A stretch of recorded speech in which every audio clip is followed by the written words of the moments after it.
Marcus Thompson se tenait dans la salle de repos de l'hôpital, sa combinaison bleue de technicien encore humide, après avoir nettoyé l'aile des urgences. À 32 ans, il avait la carrure de quelqu'un qui avait autrefois joué au football universitaire, mais la vie l'avait mené sur un autre chemin.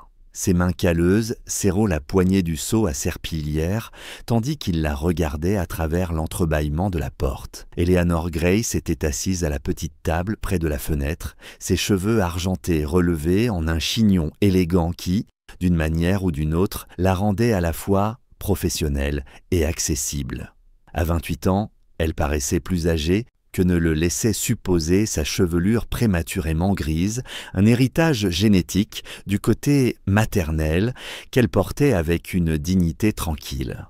Les lumières de la ville brillaient derrière elle alors qu'elle sirotait son café en consultant des dossiers de patients avec la même concentration qu'elle mettait dans tout ce qu'elle faisait. Marcus travaillait à Mercy General depuis 6 mois, faisant les quarts du soir tout en suivant des cours au collège communautaire le jour. Son diplôme d'ingénierie était encore à 2 ans, mais les factures, elles, n'attendaient pas. Chaque mardi et jeudi, leurs chemins se croisaient pendant la pause de 19 heures, et chaque fois, ils restaient un peu plus longtemps. Ce soir-là, c'était différent. Le gala annuel de charité de l'hôpital approchait, et le personnel était encouragé à y assister. Marcus avait entendu les autres infirmières taquiner Eleanor sur le fait qu'elle n'avait pas de cavalier. Elles ignoraient ce que Marcus avait remarqué, qu'elle apportait toujours des sandwichs en plus et les laissait dans le réfrigérateur de la salle de repos sans nom, sachant que le personnel d'entretien sautait souvent des repas, qu'elle restait tard pour réconforter les patients sans visite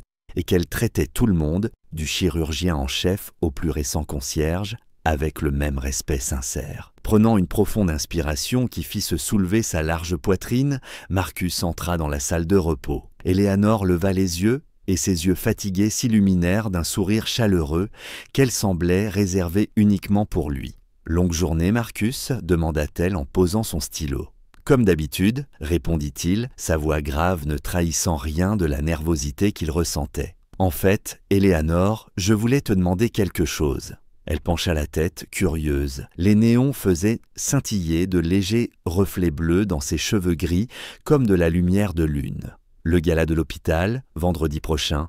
commença Marcus, puis s'interrompit. Il savait ce que les gens penseraient. Un agent d'entretien invitant une infirmière à un événement de gala. Mais quelque chose dans le regard d'Eleanor l'encouragea à continuer. « Je me demandais si tu voudrais y aller avec moi, comme mon invité. » Un silence s'étira entre eux, suspendu comme un souffle. L'expression d'Eleanor passa de la surprise à quelque chose de plus doux, presque vulnérable. « Marcus, dit-elle doucement, es-tu sûr? Les billets coûtent 300 $ chacun. » Il hocha la tête, ayant économisé pendant des semaines rien que pour cette possibilité. « J'en suis sûr, mais je dois te prévenir, mes talents de danseur ont atteint leur sommet lors de mon bal de promo en 2010. » Eleanor rit, un rire sincère qui emplit la pièce stérile d'une chaleur inattendue. « Les miens aussi. À peu près à la même époque, nous serons parfaitement assortis dans notre médiocrité. » Alors, c'est un oui.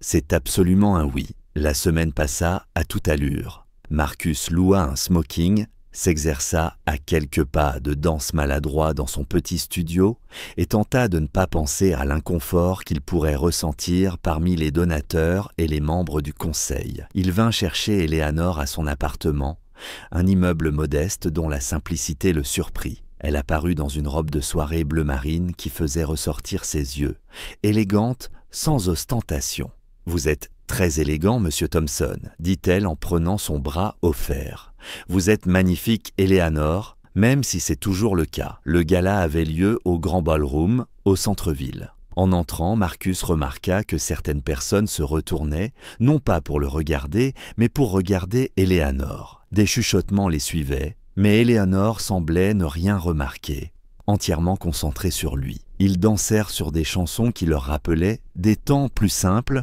riant lorsqu'il manquait un pas pendant un slow. Alors que Marcus la tenait contre lui, Eleanor parla doucement. « Il faut que je te dise quelque chose, Marcus, à propos de qui je suis. »« Je sais qui tu es, » répondit-il simplement, Tu es la femme qui reste 3 heures de plus après son service pour tenir la main d'un patient mourant, qui apprend le nom de chaque personne dans cet hôpital, qui voit des êtres humains, pas des fonctions. Ce n'est pas ce que je veux dire, dit-elle en se reculant pour le regarder. Mon père, c'est Richard Grace. Marcus reconnut aussitôt le nom, Richard Grace, PDG de Grace Medical Industries, l'une des plus grandes entreprises de matériel médical du pays, celle qui avait fait don de millions à Mercy General, celle dont le nom figurait sur la nouvelle aile cardiologique. « Pourquoi n'en as-tu parlé à personne ?» demanda-t-il après un moment. « Parce que je voulais qu'on me voie pour mon travail. Pas pour mon nom de famille. Je suis devenue infirmière contre la volonté de mon père. Il voulait me voir en salle de conseil. Moi, je voulais être là où je pouvais vraiment aider. » Elle étudia son visage. « Est-ce que ça change quelque chose entre nous ?» Marcus resta silencieux, digérant la révélation, puis il sourit. Ce sourire sincère qui faisait plisser ses yeux au coin. « La seule chose qui change, c'est que je comprends maintenant pourquoi tu as l'air un peu triste quand on parle de difficultés financières. Tu te sens coupable d'avoir ce dont d'autres manquent. » Les yeux d'Éléanore brillèrent. « La plupart des gens me veulent pour mes relations, ou me détestent pour mes privilèges. Moi je te veux pour ta danse catastrophique et ton habitude de me voler mes frites pendant les pauses, » répondit Marcus, la faisant rire à travers ses larmes. « Et toi aussi, tu devrais savoir quelque chose, Éléanore. Je ne serai pas toujours agent d'entretien. Je suis à 2 ans de mon diplôme d'ingénierie, mais même si je le restais, je ne rougirais jamais d'un travail honnête. »« Je sais, dit-elle. J'ai vu tes manuels dans ton casier. La thermodynamique avancée, ce n'est pas une lecture légère. » Ils dansèrent jusqu'à la fin de la soirée, indifférents aux regards et aux murmures. 6 mois plus tard, lorsque Marcus obtint son diplôme avec mention, Éléanore était au premier rang, applaudissant plus fort que tous les autres. Son père, d'abord sceptique, avait fini par respecter la détermination et l'intégrité de Marcus. Ils se marièrent le printemps suivant, lors d'une petite cérémonie dans la chapelle de l'hôpital, entourés de collègues devenus une véritable famille. Richard Grace conduisit sa fille à l'autel, vers l'homme qu'il considérait désormais comme le fils qu'il n'avait jamais eu. Des années plus tard, quand Marcus devint un ingénieur accompli et qu'Éléanore ouvrit des cliniques gratuites dans des communautés défavorisées, ils dansaient encore dans leur cuisine sur les mêmes vieilles chansons. Il se souvenait de cette nuit-là, où un simple concierge avait eu le courage d'inviter une infirmière à danser, sans savoir qu'il lui demandait en réalité une vie entière de partenariat avec une femme qui valorisait les cœurs plus que les comptes bancaires. Car le véritable amour, apprirent-ils, ne se soucie ni des statuts sociaux, ni des fortunes familiales.